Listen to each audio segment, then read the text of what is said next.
सारा क्षणिक है और आत्मा एक नित्य है।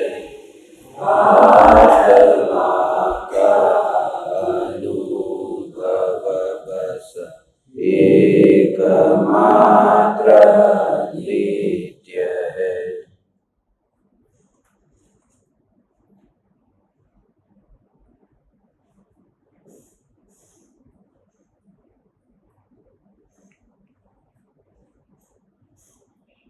चैतन्य स्वभावी भगवान आत्मा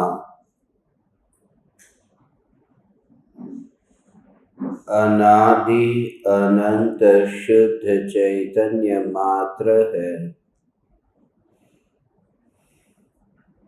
ज्ञान मात्र है।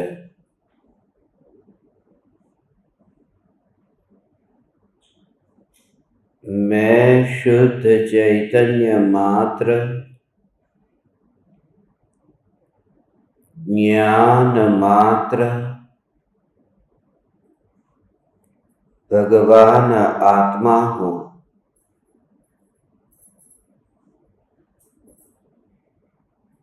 समस्त ऋणानुबंध से न्यारा,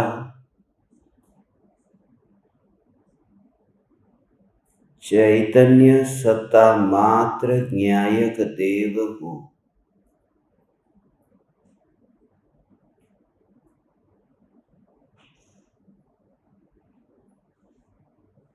पर्यायों में अनंत बंधन होने पर भी, अनंत बार देह को धारण करने पर भी, जिस सत्ता ने पर्याय को ही धारण नहीं किया,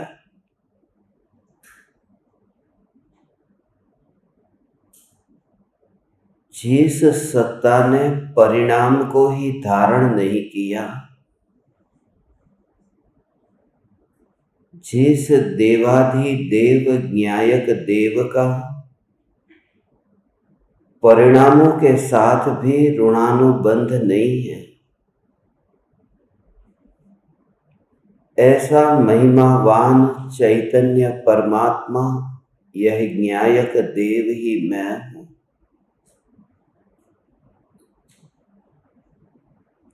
भीतर की परिपूर्णता दृष्टि में आने पर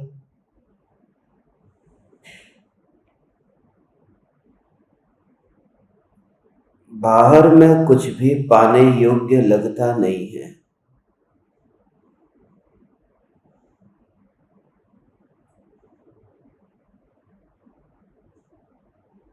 क्योंकि भूतकाल का अनुभव गवाह है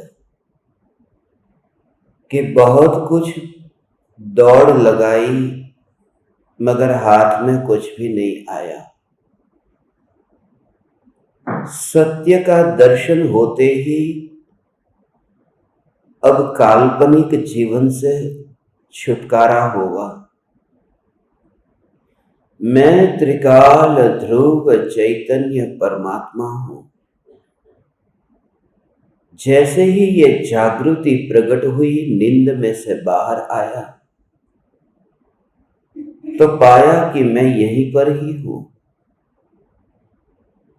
क्योंकि नींद में होने वाली यात्रा कहीं पहुंचाती नहीं है, सिर्फ भ्रम पैदा करती है कि मैं यहां से वहां पहुंच गया। आंख खुलते ही एहसास होता है कि मैं तो यही हूं। यह अनुभूति अलौकिक अनुभूति है। बहुत परिभ्रमण किया, बहुत जन्म मरण किया, बहुत दुख उठाया, मगर जब चैतन्य सत्ता पर ही ऐसा ध्यान गया, जब जागृत चेतना जानने में आई, यह जागृत चेतना का दर्शन होते ही, दृष्टा ही दृष्टि में आने पर इतना आह्लाद स्वरूप आनंद प्रकट हुआ कि मैं ऐसा कुटस्थ, ध्रुव, ऐसा खोटा हूं कि जो भटका ही नहीं और इस खोटे पर कोई बंधा ही नहीं, क्योंकि खोटे मात्र को देखने पर वहां बंधन नहीं दिखता। खूंटे के साथ में रस्सी को देखे तो रस्सी के साथ में फिर गाय को देखे और गाय के साथ में फिर बाई को देखे जो गाय का लालन पालन करती है, फिर परंपरा चलती है। मगर मात्र खूंटे को देखे तो न भमता है, न भमाता है, न पलटता है, न किसी को पलटाता है। ऐसा जो कुटस्थ खोटा यह चैतन्य सत्ता है, यही मैं हूं। यह अनुभूति प्रत्यक्ष सद्गुरु के योग में बैठ करके जिस तरह से घटित होती है, अकेले में बैठ करके भवों के भवों लग जाते हैं। प्रत्यक्ष योग की यही तो महिमा है। साक्षात गुरुदेव और कृपालु देव की यही महिमा है। ऐसा महापुरुष कि जिनकी साक्षात वाणी हमारे कान में पड़ती है। जब ये भगवान आत्मा ये पुकार सुनता है, ऐसे प्रत्यक्ष सद्गुरु के योग में बैठकर जो पल भर के लिए भी सोने नहीं देता, भटकने नहीं देता, जो कैसे भी करके घूम फिर करके यहीं पर ही लेकर आता है कि भगवान आत्मा, जो क्रियाकांड में धर्म की मान्यता के जालों में फंसने नहीं देता, जो साक्षात प्रत्यक्ष कह देता है परिवार जन तो लुटेरे हैं। ऐसे गुरुदेव जो कहते हैं ये परिवार जन लुटेरे हैं, तो छोड़। गुरुदेव तो यहां तक कहते थे एक महिला का पति मर गया, मर गया सो मर गया, तो रोती क्यों है? मर गया सो मर गया, तुझे धर्म करने का समय मिला। अब तो पाप से बची, अब तो पाप के कार्यों से अब मुक्त हुई। अब रोना बंद कर। अब ये रुदन की घड़ी नहीं है, ये तो शहनाइयां बज रही है कि अब तो स्वरूप की ओर यात्रा कर, मुक्ति रूपी रमा का वर्ण करने के लिए निकली। अब आनंदित हो, जो गया सो गया। यही कृपालु देव की भी पुकार है। परिवारजन काजल की कोठरी है। तो हर एक ज्ञानी के योग में भगवान इस प्रकार का एक अपूर्व अनुभव प्रत्यक्ष जब सुनते हैं, प्रत्यक्ष जब उनसे मिलते हैं, तो वह घटित होता है जो कागज के पन्नों को पढ़ते पढ़ते बरसों लग जाते हैं। वो भाव ही ग्रहण नहीं होता, एक जगह पर अटक गया। अब आगे क्या इसका अर्थ समझो। अब उधर का ही अर्थ समझ में नहीं आ रहा, पहली पंक्ति पर अटक गया, अब आगे जा ही नहीं पा रहा।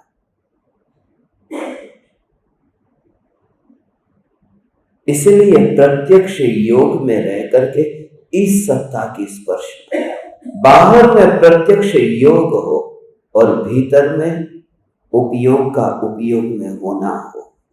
सद्गुरु का योग और आत्मा का उपयोग, ये दोनों का यदि सदुपयोग हो, सद्गुरु का योग और आत्मा का उपयोग, इन दोनों का यदि सदुपयोग हो, तो व्यवहार सहित ये निश्चय सहित व्यवहार, ये दोनों एक साथ प्रकट होते हैं।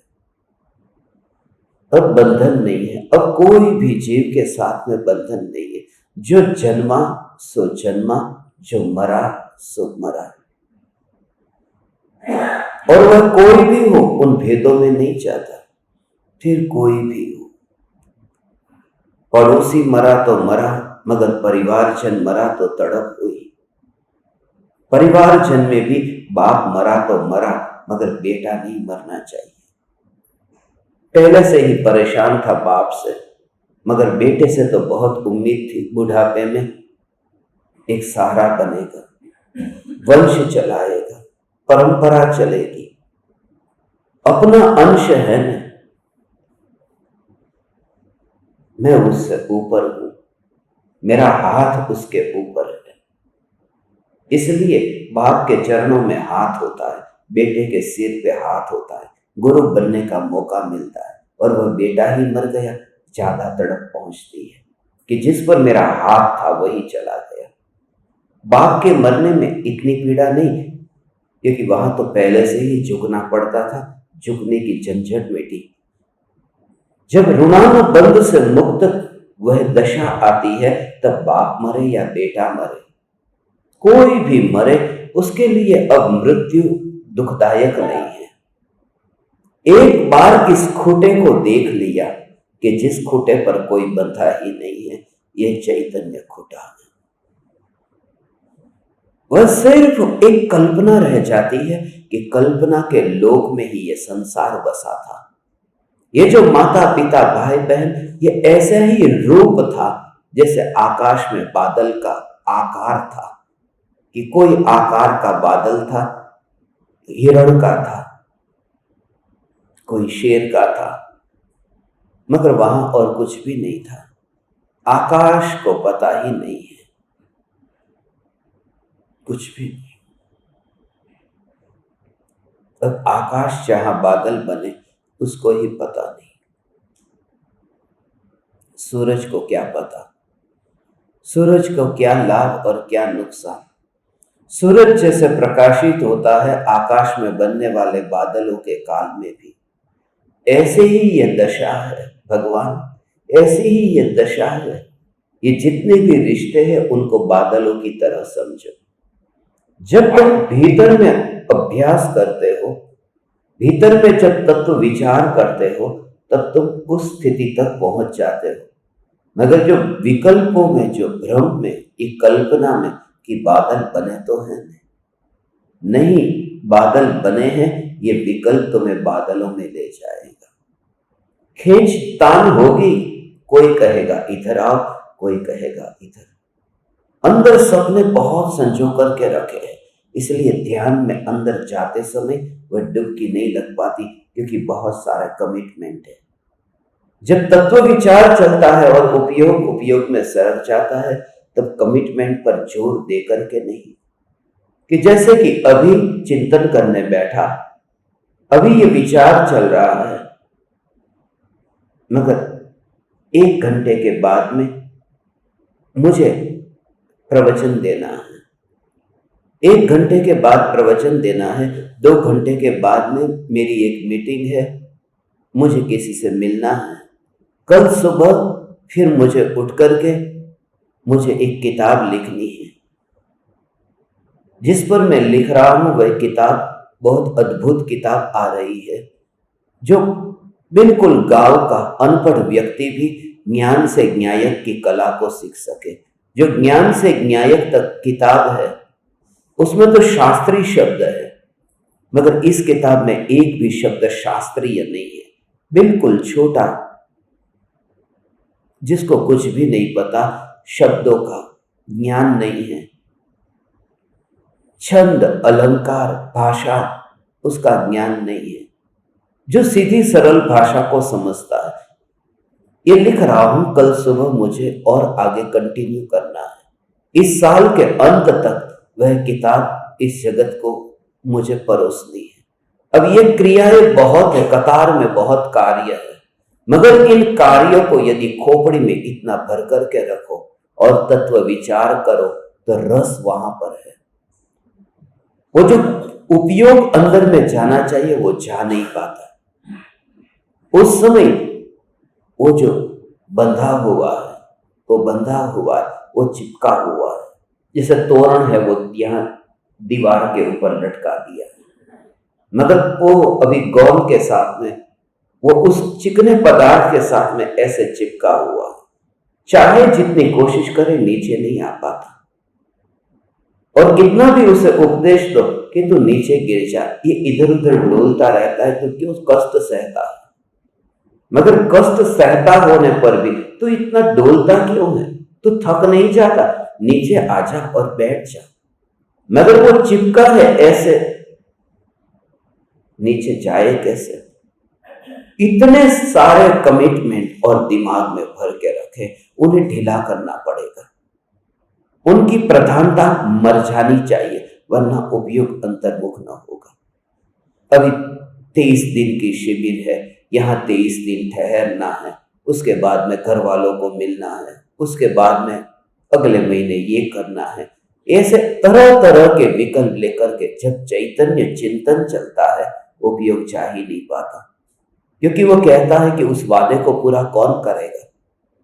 इसलिए जिस समय उपयोग अंतर्मुख होता है, तब यहां से मृत्यु के समय जिस प्रकार की प्रतीति होती है, उसी प्रकार की प्रतीति उस समय होने लगती है। अनुभूति से पूर्व की बात कर रहा हूं, अनुभूति के काल में तो मृत्यु भी नहीं है, अमृत है। उससे पूर्व इतनी तैयारी होती है, जब अंतर्मुख उपयोग होता है। इतना बल कौन करेगा ये काम? इतना वादा किया है, इतना एक दूसरों के साथ में कमिटमेंट है कि ये काम मुझे करना है, ये करना है, और ये न करूं तो मैं कैसे रह पाऊंगा? मैं न करूंगा तो दूसरा कौन करेगा? ये समस्त ऋणानुबंध से मुक्त होने के लिए कोई झंझट नहीं है। एक खूंटे को देखो, बंधन को न देखो, रस्सी तक न दिखाई दे, फिर आगे की बात दूर की है। और ऐसा ही ये स्वरूप है, मलिन पर्याय है। सोगानी जी ये कहते थे, मलिन पर्याय अंतस तत्व है। मलिन पर्याय अंतस तत्व है। देह जो है, ये देह तो बहिर तत्व है। मगर जैसे तुम निर्मल पर्याय पर आए, तो वो जो मलिन पर्याय है, वो बहिर तत्व हो जाती है। जब तुम निर्मल पर्याय पर हो, तो निर्मल पर्याय अंत तत्व है। मगर वो अंतस तत्व भी जब ध्रुव पर तुम आते हो, इस खूंटे पर आते हो, तो वो जो निर्मल पर्याय थी, वो भी बहिर तत्व हो जाती है। तुम जहां आते हो उस मध्य बिंदु पर, कि फिर सब बाहर रह जाता है। ये केंद्र बिंदु पर आना और केंद्र बिंदु पर हो, ये एहसास करना, आना माने एहसास करना, यहीं पर ही मैं हूं। फिर ये प्रक्रिया शुरू हो जाती है। जैसे घी को गर्म कर दिया है, मिट्टी के ऊपर, मिट्टी के साथ में अभी मिला हुआ था, उस घी को अभी आग के ऊपर रख दिया। ऐसे अलग नहीं हो पा रहा था, मगर अब अलग हो पा रहा है। गर्म किया, ध्यान की अग्नि में तपता हुआ ये देह से अलग होता है। भले ही उस समय विकार है, विकल्प है, मगर उन विकल्पों के काल में भी वह जागृति है। घी गर्म होने पर भी उसका जो चिकना स्वभाव गया नहीं है। ये जागृति कि अभी ये जो चैतन्य खोटा है, वहां बंधन नहीं है। और ऐसे विचार से क्या होगा कि विचार से ही वो श्रद्धा एक समय में दृढ़ होती है। विचार का जोर ऐसा है, ऐसा ये विचार का जोर है, तत्व विचार का बल है, अभिप्राय का बल है। और इसी के संबंध में आज की ये कहानी हमें समझनी है। आज की जो ये कहानी है, यशोधर एवं चंद्रमती की कहानी है। सब इस कहानी के बारे में अच्छी तरह से जानते हैं। यशोधर और चंद्रमती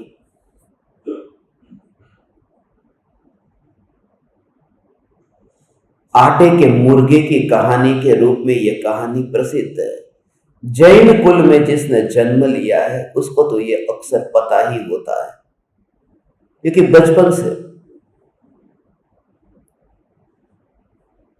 माता पिता से मंदिरों में ये सुनी हुई कहानी। इस कहानी का जो मूल है, वह जो ऋणानुबंध है, और ऋणानुबंध के साथ में अभिप्राय से क्या होता है, इसमें तो ये जो है आटे का मुर्गा, यशोधर की रानी आधी रात को अपने शयन खंड में से बाहर निकल करके जाती है। कहां जा रही है? यशोधर देखने के लिए पीछे पीछे जाते हैं और पीछे जाकर के वहां पता चलता है कि अपनी रानी वहां के जो महावत है, महावत के साथ में उसका संबंध है।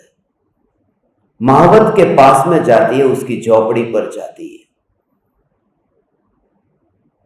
राजा की रानी राजा से असंतुष्ट और महावत के पास जाए।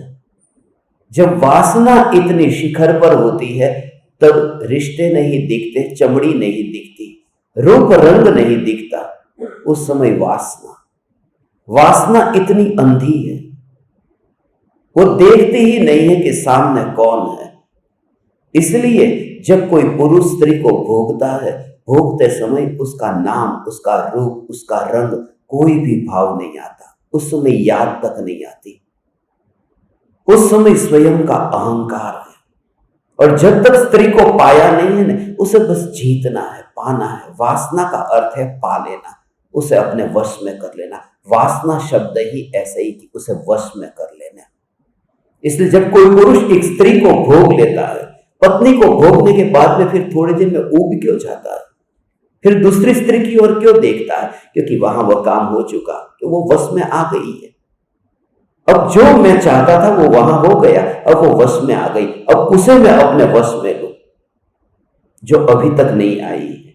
इसलिए तो असंतोष के कारण फिर नई नई स्त्री को ढूंढता है। और वही स्त्री जो अभी दूर है, नजदीक आई, वश में आ गई। बस जिसके मिले बिना तड़पता रहता था जिंदगी पर, वो मिलते ही फिर दूसरी स्त्री की ओर ध्यान जाता है। इसलिए तो सम्राट पहले राज्य को जीतते थे, क्योंकि उसका अधिकारीपन, वो मालकियत जो चाहिए थी, उन्हीं राजाओं की ये बहुत सारी रानियां होती थी। क्योंकि एक को जीतू, दो को जीतू, तीन को जीतू, ये जीतने का अर्थ वश में कर लो। फिर उसमें इतना सौंदर्य नहीं दिखता। एक बार पूर्ण रूप से स्त्री को नग्न देख लिया, फिर बस अब उसमें कुछ भी नहीं। फिर वो कितनी भी सुंदर हो, क्योंकि जो अधूरा ज्ञान है वह वासना पैदा करता है। अधूरा ज्ञान चाहता है कि वस्त्र के पीछे क्या होगा। अब देख लिया, अब जानने का भाव नहीं है, अब कहीं और भागता है कि वहां क्या होगा। होगा वही, रूप रंग में थोड़ा फर्क होगा। वासना है ना, नए नए को चाहती है, और ध्यान है ना, वो एक में स्थिर रहता है। वासना का स्वभाव है भटकते रहना, वासना का स्वभाव है दूसरों पर अधिकार जमाना, और ध्यान का अर्थ है स्वभाव में सहजता से ढल जाना। कोई पकड़ नहीं, बिल्कुल ढीला होकर के उपयोग से रख जाता है अंतर में। ऐसा ये स्वरूप है, पूरी तरह से वासना को समझ लेता है। रानी का रिश्ता है महावत के साथ में, नाम भी उसका था अमृतमती। राजा पीछे पीछे तलवार लेकर जाता, देखता हूं कहां जा रही, और देख भी लिया कि मेरी रानी होकर के किसी पराये पुरुष के पास तलवार से दोनों का गला काट दूं। मगर तुरंत ही अपने बेटे का विचार आता है, ये छोटा बेटा है, उसका क्या होगा, बिना मां का बेटा हो जाएगा। ये जान करके भी वह अनजान रहा कि कुछ नहीं बताया, और आ गया अपने कमरे में वापस। मगर सो नहीं पाया रात को। अब उसकी नींद हराम हो गई थी, नींद हराम हो गई थी।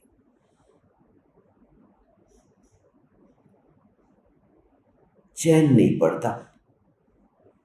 कि अब मैं क्या करूं, घर छोड़ करके निकल जाऊं।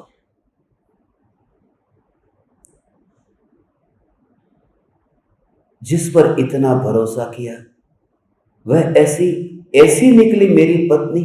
ये आजकल पूरी दुनिया में जो रिश्ते, इस प्रकार के नाजायज रिश्ते, कलंक है।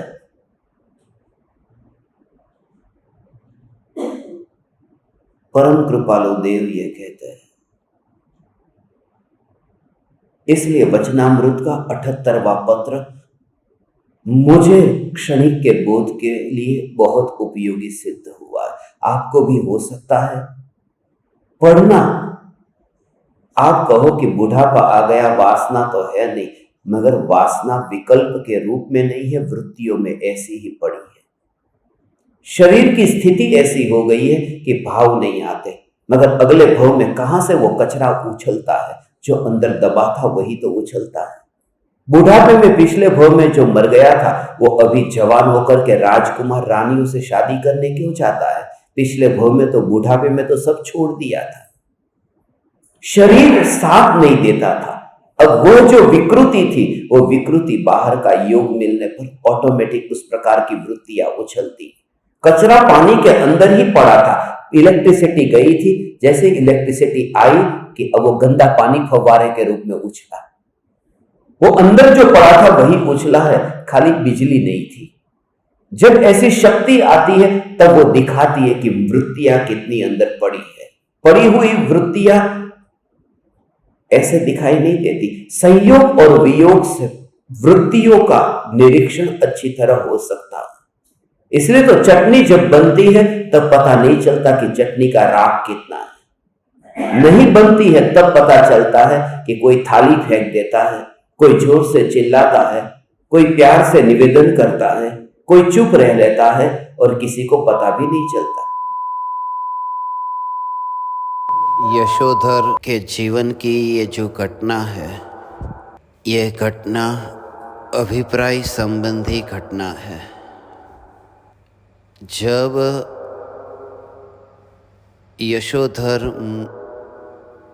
अपनी माँ से स्वयं की वेदना कहता है, उस समय माँ यशोधर से कहती है कि तू जिंदा मुर्गे को वध कर और बलि चढ़ा। मगर यशोधर कहता है कि इतना हीन कार्य मैं कैसे कर सकता हूँ जिसमें प्राणियों का घात होता है। तो माँ ने कहा आटे का मुर्गा बना करके फिर चढ़ा बलि, क्योंकि उसमें हिंसा भी नहीं होगी और बलि भी चढ़ जाएगी। असली बात यह थी कि यशोधर ने मुर्गे को काटा तो था, वो आटे का मुर्गा था,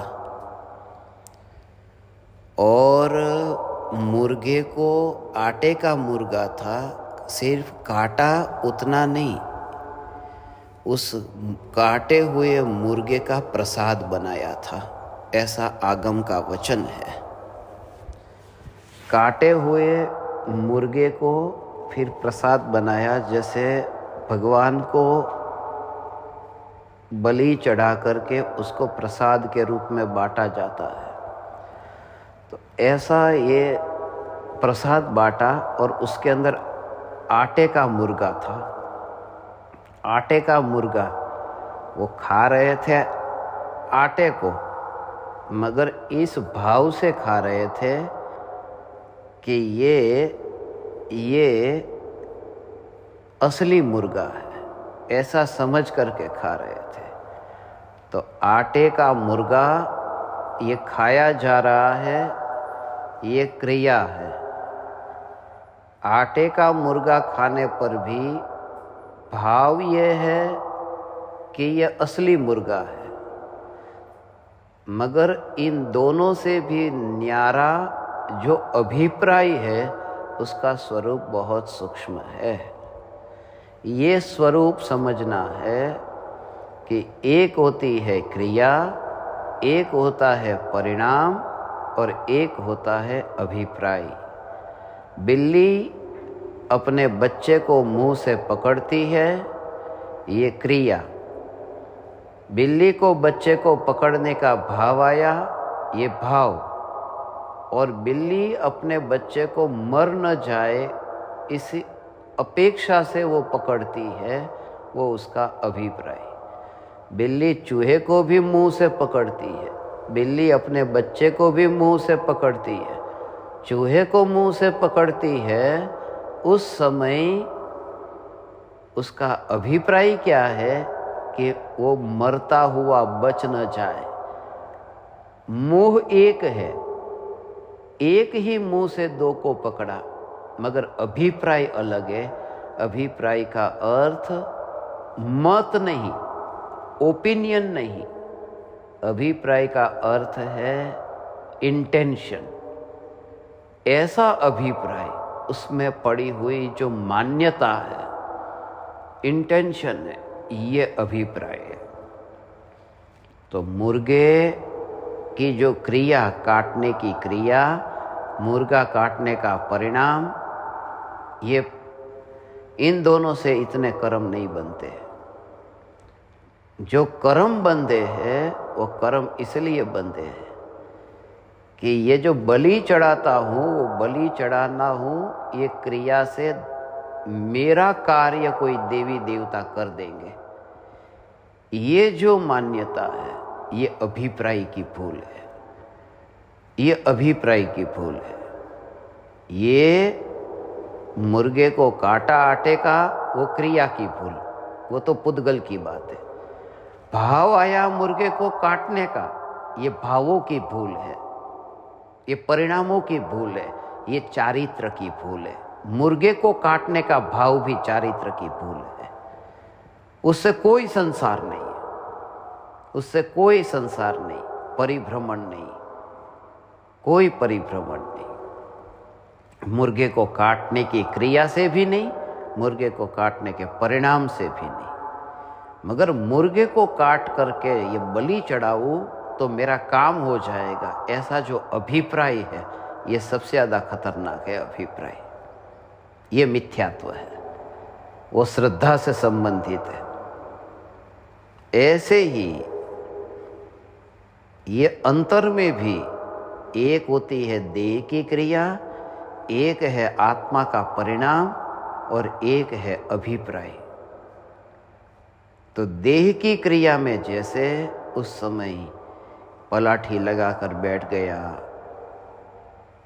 और ध्यान से पूर्व तत्व विचार ऐसे सुनता हो, तो वो देह की क्रिया है, उससे कोई धर्म अधर्म कुछ भी नहीं। अब वो जो भाव आ रहा है, वो भाव कि मैं आत्मा हूँ, मैं शुद्धात्मा हूँ, मैं शुद्धात्मा हूँ, मैं चैतन्य हूँ, उससे भी धर्म नहीं होता। जैसे मुर्गे की क्रिया, मुर्गा काटने की क्रिया और परिणाम, ये दोनों कुछ भी नहीं है। ऐसे ही ये मैं पलाठी लगा के बैठा, ये क्रिया, और पलाठी लगाकर बैठकर जो भाव चल रहा है, कैसा भाव चल रहा है कि मैं चैतन्य, ये चैतन्य, मैं चैतन्य, मैं चैतन्य, मैं चैतन्य, ऐसा परिणाम। उस परिणाम से भी कोई धर्म नहीं है। अब धर्म जो है वो अभिप्राय से है, और वो अभिप्राय का अर्थ क्या है? जैसे उसने वहाँ ये माना था कि ये क्रिया करूँगा तो देवता देवी खुश हो जाएंगे और मेरा काम कर देंगे। ये अभिप्राय था, ये अंदर का भरा हुआ अभिप्राय था। ऐसे ही इतना स्ट्रॉन्ग ये अंदर का अभिप्राय, शरीर भले बैठा हो पलाठी लगाकर, एक और रख छोड़ दे, भाव आया है, भाव आया है, उस भाव को एक और छोड़ दे, ये परिणाम को एक और छोड़। मगर जोर ऐसा करके, अभिप्राय ऐसा कि मैं कौन हूं, उस पर ही जोर दे, परिणाम पर जोर दे। अभिप्राय में क्या पड़ा है? जब परिणाम ऐसा चलता है कि मैं चैतन्य हूं, उस समय भी अभिप्राय ये है कि मैं शरीर हूं। अज्ञानी को ऐसा चलता है, जिस समय परिणाम बिल्कुल अच्छे आते हो उस समय भी अभिप्राय झूठा है। इसलिए मूल जड़ से इस अभिप्राय को सच्चा करना है तो एक ही कि परिणाम की फिक्र ही छोड़ दे। क्रिया की फिक्र तो छोड़, परिणाम की फिक्र भी छोड़ दे। पत्नी करती है क्रिया, उसको बुरा कहता है, और तू दिन भर तेरे को परिणाम आते हैं चैतन्य के, अपने को भला कहता है। दोनों को एक और कर, उसकी क्रिया वो भी और परिणाम एक जैसे ही है।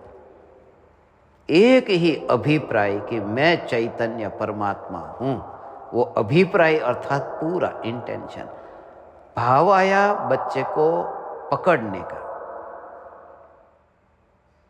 मगर उसमें अभिप्राय है, पकड़ने का अभिप्राय नहीं है, अभिप्राय है बचाने का।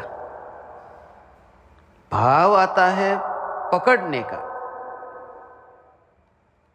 और अभिप्राय है बचाने का। तो भाव आता है ये द्रव्य को मैं ग्रहण करूं, मैं द्रव्य को ग्रहण करूं, मैं द्रव्य को ग्रहण करूं, ये वो भाव आता है। मैं आत्मा को पहचान लूं, ये भाव आता है। भाव ये कहता है कि मैं आत्मा को पहचान लूं, और अभिप्राय ये कहता है मैं आत्मा हूं। बस खत्म, पहचान लो वाली बात है नहीं, उसका नाम अभिप्राय है। और जैसे वो अभिप्राय से बड़ा पाप लगा, वो भटका, वो मरा, और उसके फल में वो यशोधर अगले भव में, जानवर के भव में 5-6 भव तिर्यंच गति के गए। ऐसे आटे का मुर्गा काटा था, इसलिए ऐसा आटे का मुर्गा काटा, ऐसा तो 5-6 भव ऐसे गए। और आखिर फिर मुर्गा ही बन करके फिर उसी घर में आया। ये ऋणानुबंध, चक्कर काट के उधर ही आना पड़ा, उधर ही आना पड़ा। और दोनों बार बुरी तरह से मौत हुई, दोनों बार बुरी तरह से मौत हुई। माँ और बेटे का रिश्ता था ने, माँ और बेटे का रिश्ता था।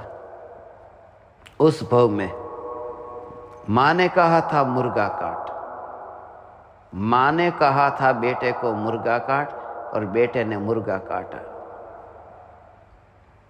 ये जो माँ बेटे ने दोनों ने कहा, तो मौत भी माँ और बेटे से हुई। 2 मौत हुई। एक तो यशोधर के भव में मौत हुई, तो उस समय अपनी पत्नी के हाथों से हुई, जहर खिलाया।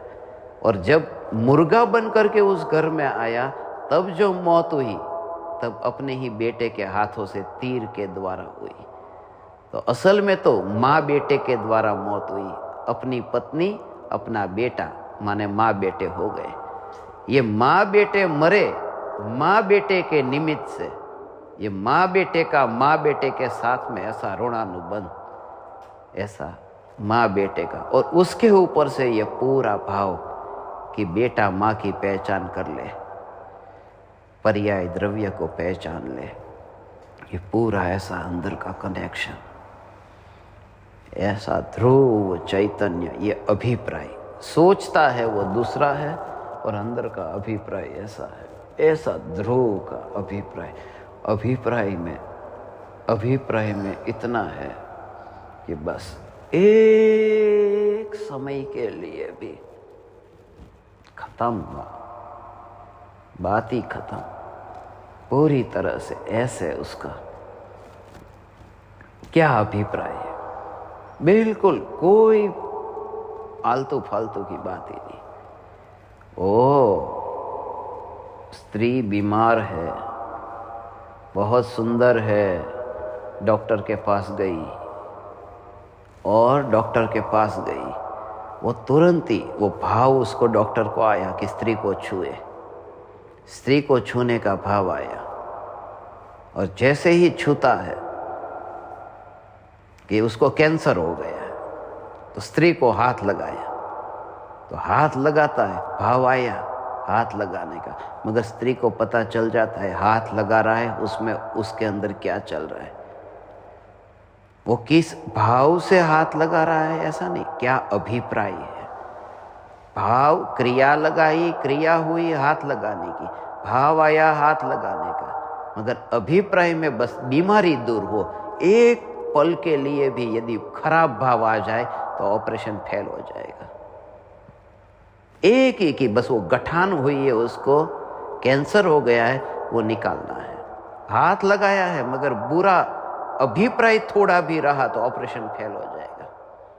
तो क्रिया करे कोई प्रॉब्लम नहीं है, हाथ लगाने कोई प्रॉब्लम नहीं है, ये क्रिया। भाव भी आए हाथ लगाने का प्रॉब्लम नहीं है, उसका जो अभिप्राय खराब नहीं होना चाहिए। दृष्टि, अभिप्राय माने दृष्टि, एक फोकस कि गांठ को दूर करना है और विकार बीच में ना आए। ऐसे ही पूरी तरह से कि परिणाम भले चलता रहे, उसमें प्रॉब्लम नहीं है। सिर्फ दृष्टि, फोकस, काम की बात क्या है कि चैतन्य, बस यह चैतन्य, इसका अभिप्राय के साथ में यह संबंध है। अभिप्राय पूरी तरह से ऐसा ये स्वरूप है। और इसके इतने गहरे राज है, अभिप्राय के इतने एग्जाम्पल है। ऐसा इसका स्वरूप है, बहुत सूक्ष्म है ये। सोचिए, ये अद्भुत स्वरूप है ऐसा। मैं आपको बताता हूँ इसका बात जो है ना, ये रहस्य इतना, इतने एग्जाम्पल से आप समझोगे ना तो आपके अंदर में जो मोह की गठान पड़ी है ना, वो ऑटोमेटिक ऐसे ही दूर हो जाएगी। अंदर से ऑपरेशन पता तो चले ऐसा कि कहाँ पर भूल हो रही है, कहाँ पर। इतनी किसी को पता ही नहीं चलेगा। वो डॉक्टर हाथ लगा रहा है, उसको ब्रेस्ट कैंसर हो गया है, वो वहाँ पर टच कर रहा है तो भाव भी आ रहा है हाथ लगाने का, मगर स्त्री पहचान लेती है कि उस किस इंटेंशन से वो हाथ लगा रहा है। तो एक पल के लिए भी बुरा अभिप्राय आ गया तो ऑपरेशन फेल। तो पूरी तरह से जब तुम तत्व विचार करो ना, उस समय विचार के काल में जब ये परिणाम आए, उन परिणामों को इग्नोर करो, उसमें कुछ भी नहीं रखा है, वो चलता है, चलने दो, उससे तुम्हारा कोई लेना देना नहीं है। उन भावों को मत देखो, उस क्रिया को मत देखो, सिर्फ मेरा पर्पस क्या है यहाँ, ये जो चल रहा है उसमें मेरा पर्पस क्या है, कि मेरा पर्पस ये है कि गठान दूर हो। उसका यही इंटेंशन है, बस यही इंटेंशन है। ऐसे एक ही इंटेंशन कि मैं ध्रुव चैतन्य हूँ, कुछ करना है, पाना है, ऐसा कुछ नहीं। वहाँ का इंटेंशन वो क्रिया का है, यहाँ का इंटेंशन अक्रिय का है कि ये मैं पूरी तरह से हूँ। और ऐसा अभिप्राय जब सम्यक हो जाए राइट डायरेक्शन में, तब फिर वो क्रिया करता था, परिणाम होते थे, मगर अभिप्राय की जो भूल होती थी वो दूर हो गई। और वो जो अभिप्राय की भूल थी उसी से तो पूरा संसार है। इसलिए तो ऐसी जो गेम आती है उसके अंदर, कंप्यूटर के अंदर, जिसमें बच्चे खेलते हैं मशीन गन लेकर, बंदूक लेकर के कंप्यूटर में, मोबाइल में, तो उतना ही पाप लगता है जितना जिंदा को मारे, क्योंकि अभिप्राय है, भाव नहीं, अभिप्राय भी है कि मार डालना है इसको मार डालो। ऐसे ही करके एनिमल के शेप का केक बनाते हैं और काटते हैं, एनिमल के शेप का कोई न कोई खाने की वस्तु बनाते हैं, मैगी बनाते हैं, और वो अभिप्राय यदि है कि ऐसा देखो यहाँ पर, खत्म। ऐसे नाम का यदि डिश बने तो भी खतरनाक है, तो भी वो अभिप्राय की भूल वहाँ पर। ऐसा वो कौन से भाव से, कौन से अभिप्राय से खा रहा है, ऐसा ही। इसलिए कबाब ये डिश है, इसलिए कबाब ये नॉनवेज है, वो तो वेज कबाब बना दिया। ऐसे ही है बिरयानी, ये बिरयानी तो नॉनवेज बिरयानी, नॉनवेज ही होती थी, ये तो वेज कर दिया, उसका नाम कर दिया। ऐसे ही वेज चिकन भी आ गया, ऐसे ही वेज, वैसे वेजिटेरियन सोयाबीन का बनाया हुआ है, पूरा चिकन जैसा आकार है, भले आकार, भले वहाँ सोयाबीन है, मगर वो संकल्पी हिंसा का भागीदार बनता है कि उसमें टेस्ट तो वही आ रहा है, फ्लेवर तो वही है, शेप तो वही है, मज़ा तो वही आ रहा है, वो पाप उतना ही लगेगा। केले की भाजी खाई आज, केले की भाजी खाई, मगर मैं तो आलू नहीं खाता हूँ, मगर जैसे ही वो केले की भाजी खाई और बताया अरे वाह बहुत अच्छी लग रही है, आलू नहीं खाता हूँ मगर आलू जैसा ही टेस्ट आ रहा है, अच्छा लग रहा है, वो अभिप्राय की भूल है। तो अंदर में अभिप्राय में क्या पड़ा है, वो क्या रस किसका लेता है, वो रस जिसका लेता है ना, बस बस उस पर ही जोर दो। तुम भले विकल्प होते हैं, परिणाम होते हैं, जो होता है सो होता है, तुम रस चैतन्य का ही लेते हो ना, निर्दोष हो। चैतन्य के श्रद्धा के कमल पर एक ज्ञायक देव विराजमान होता है, उसी समय अनंत सिद्ध परमात्मा भी विराजमान होते हैं।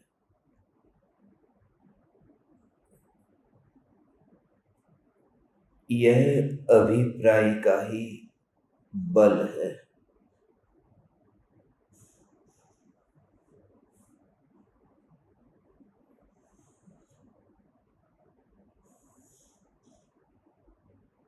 यद्यपि किसी भी ज्ञेय में ज्ञान का विस्तार नहीं है, मगर अभिप्राय में ज्ञान होने से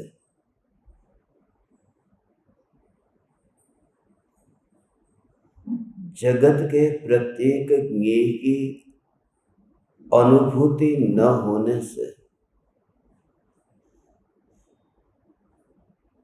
ज्ञान मात्र ऐसा स्वीकार होता है। असल में क्या है, उससे प्रयोजन नहीं है। यहाँ अभिप्राय में, मान्यता में, एक धारणा में एक रूप तैयार हुआ। एक कोरा कागज है जिस कागज के ऊपर पैर रख दिया,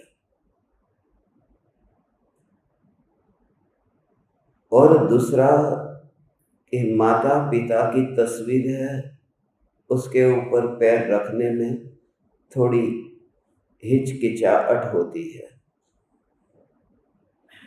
न तो कागज के टुकड़े पे माँ बाप है, न तो माँ बाप की तस्वीर में माँ बाप है,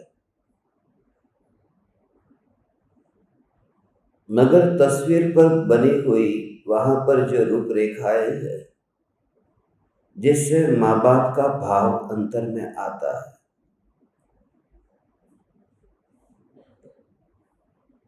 ऐसे ही मूर्ति में भगवान नहीं है, मगर मूर्ति के दर्शन करते ही परमात्मा का भाव ग्रहण होता है।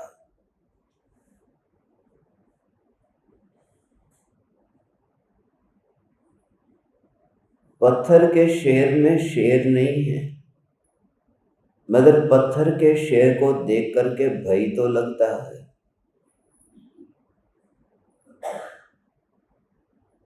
क्योंकि भाव सच्चा है कि ये शेर है। ऐसे ही ज्ञेय जहां ज्ञान नहीं है, मगर जो अनुभूति हो रही है यहां ज्ञान की हो रही है। ज्ञेय में ज्ञान की कल्पना नहीं करता, यहाँ प्रत्यक्ष ज्ञान का अनुभव करता है, ज्ञेय में ज्ञान की कल्पना नहीं करता। ये विषय थोड़ा समझो।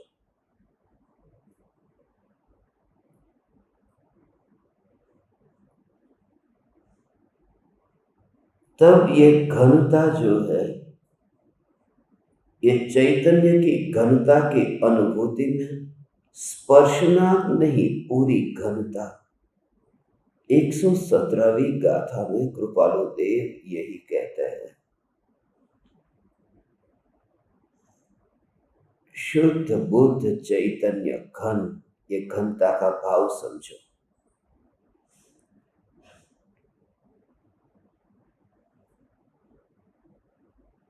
जैसे लोहे का गोला है, हाँ, हाँ, लोहे का गोला है,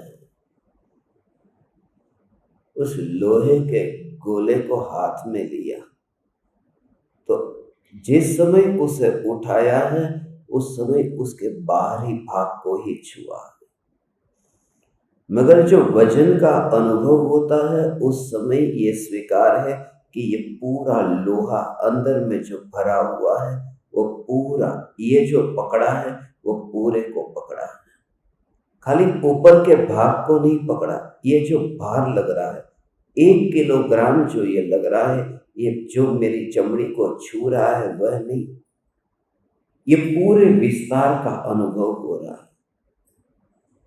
तो वह जब ज्ञान अनुभव में आता है तो ये ज्ञान इतना ही भाव नहीं आता, उसमें जो भरा है, जो अनंत गुणों का रूप अंदर भरा है वो पूरा द्रव्य है, उसे चैतन्य घन कहते हैं कृपालु देव। वह घन, ऐसा चैतन्य घन अनुभव में आया, ज्ञान में ही ये घनता अनुभव में आई, एक अंश में ही ये सर्वांग रूप अनुभव में आया, कल्पना नहीं की है, वो अनुभव हो रहा है। ऐसा ही ये ज्ञान का अद्भुत स्वरूप है। परम कृपालु देव ने इस घनता पर बहुत जोर दिया है। ज्ञान ज्ञान ज्ञान ज्ञान, ये घन, ऐसा ये चैतन्य घन।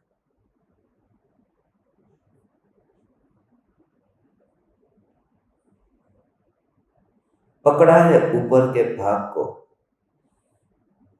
उसकी परत को ही, मगर अंदर ये वजन जो है, ये पूरी तरह से मेरे में शक्ति है न इसे उठाने की, उस भाव से ही ये पर्याय न्याय को ग्रहण करती है।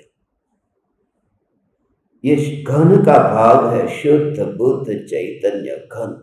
और ज्ञानी के अभिप्राय में, ये अभिप्राय की बात आई, अभिप्राय में मेरे यहाँ आने से पहले ही मैंने किसी को कहा था कि आज का सत्संग सुनना, खास है, किसको कहा था मुझे याद नहीं, हाँ कहा था तुझे, मैंने इसे खास कहा था कि आज का सत्संग तूने कभी नहीं सुना है, ऐसा है, तू खास सुनना, सुन तो उसके बारे में।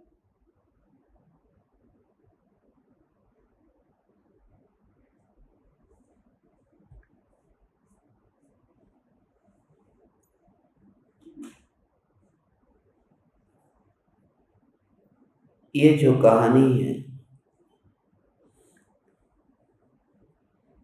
यशोधर और चंद्रमती की, समय हो गया है, कहानी को ही सुन लो।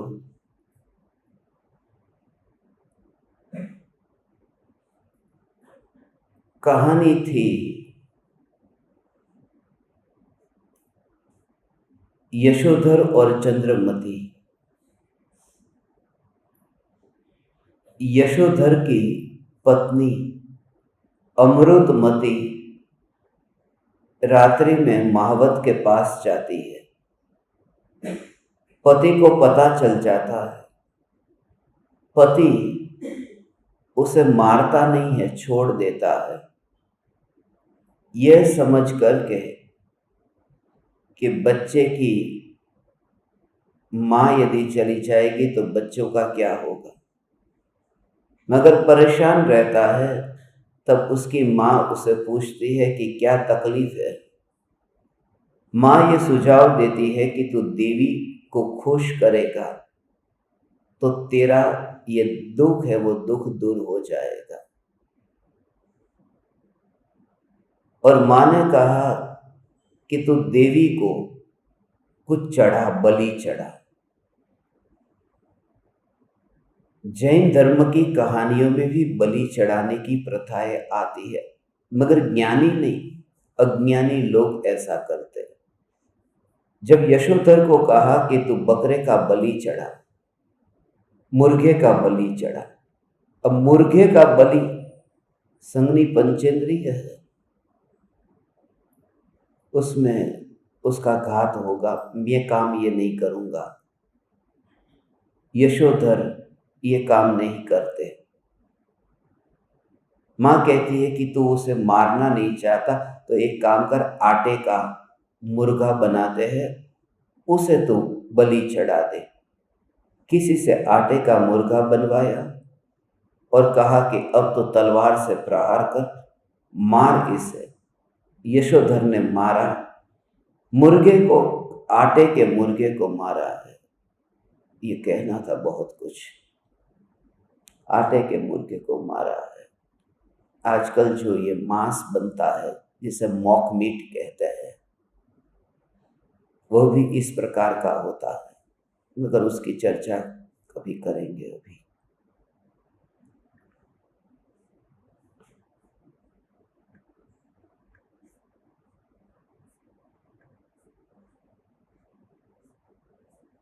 स्टोरी तो सिर्फ इतनी है कि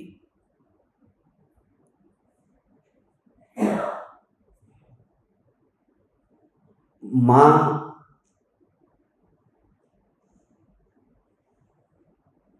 आटे का मुर्गा बनाकर देती है, वो प्रहार करता है, मारता है।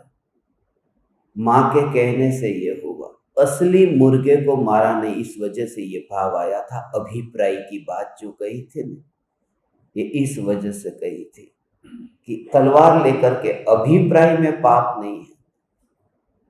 ये बात है कि अभिप्राय में पाप है तो वो पाप है। सामने आटे का मुर्गा है, उससे कोई लेना देना नहीं। भाव सच्चे को मारने का है न।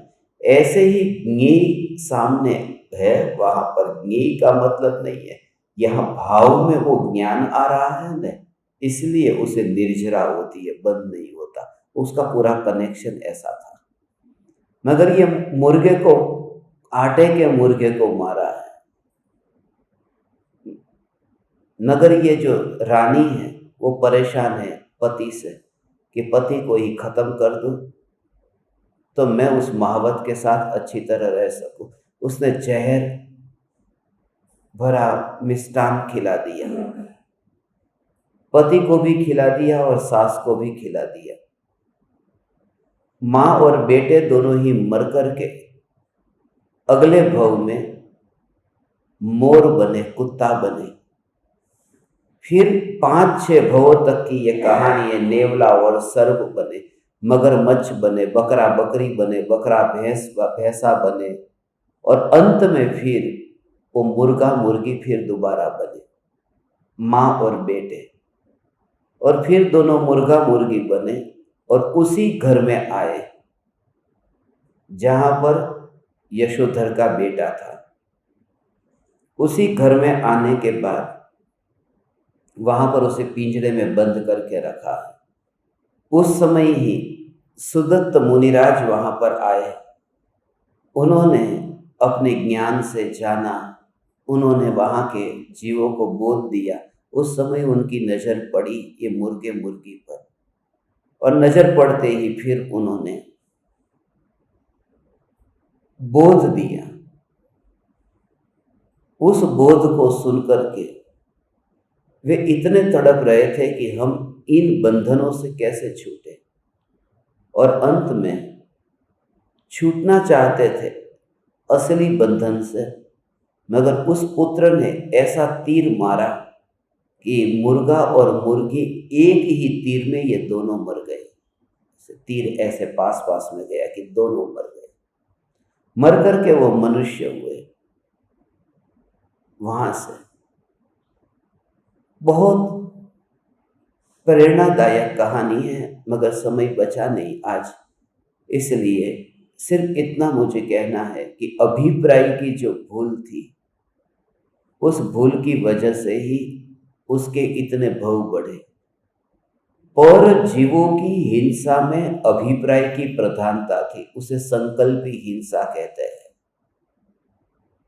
आरंभी हिंसा होती है, उद्योगी हिंसा होती है और विरोधी हिंसा होती है।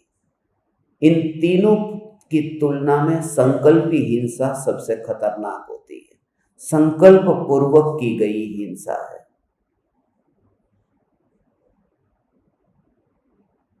बाकी तो ये मुर्गा और मुर्गी कैसे बने, कहां से आए थे और मुर्गा मुर्गी की अवस्था में क्यों? वो जागना चाहते थे जो दूसरों को मुर्गे जगाते हैं बांग पुकार करके। ये मुर्गा और मुर्गी का ही भव क्यों था? और मां और बेटी का जो पवित्र रिश्ता था वो वहां पर क्यों पैदा हुआ? उसकी कहानी बहुत लंबी है। सभी साधक अहो श्री सद्गुरु करुणा सिंधु अपार, इस पामर पर प्रभु किया आहो आहो उपकार, आहो आहो उपकार। देह सहित जिनकी दशा वरते देहातीत, उन्हें